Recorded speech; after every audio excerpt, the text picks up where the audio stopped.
Jamani, leo nimepata mboga leo. Viula.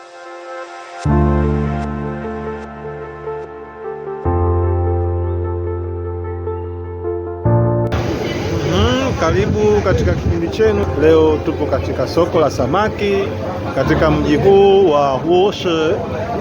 Katika mji huu wa Wuxi kama unavyoona, hili ni soko la samaki walio hai. Sawa. Wenzetu wana tamaduni ya kula vitu vilivyo hai.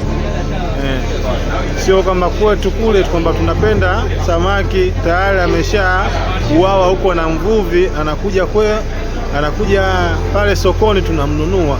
La hasha, huku wenzetu wana utamaduni wa kula vitu vilivyo hai. Yani wanasema wenyewe ni kwamba mnyama, raha ya mnyama ni kumla bado akiwa na ule nguvu yake ya uhai. Yani wanasema chi yake inatakiwa hiyo ya moto.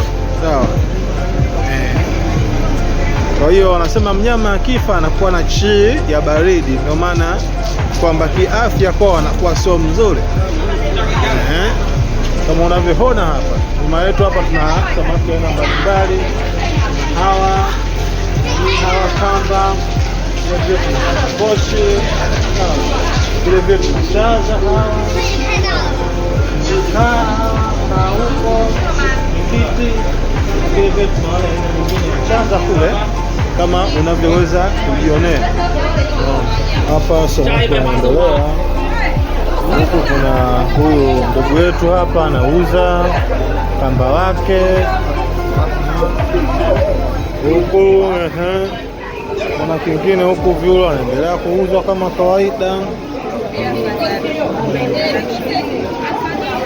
Kwa live.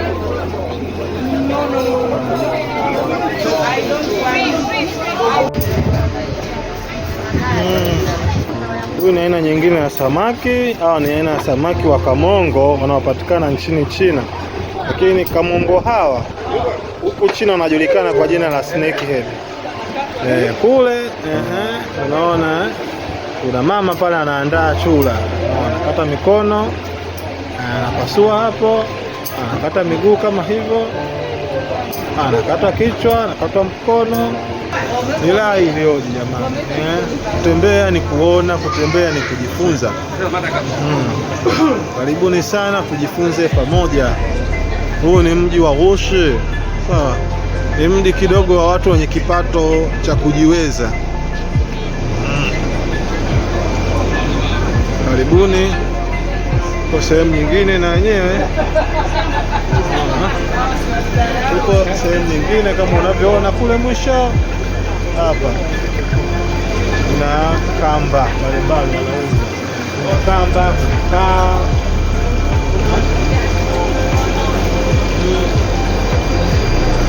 Jamani, haya mnahitaji haya.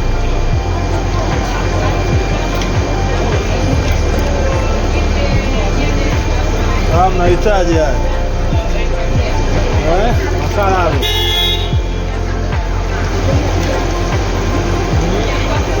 Kala ungenia chazi. Hiyo unaona kuna makome hapa. Chaza aina mbalimbali. Kuna pweza wadogo kule.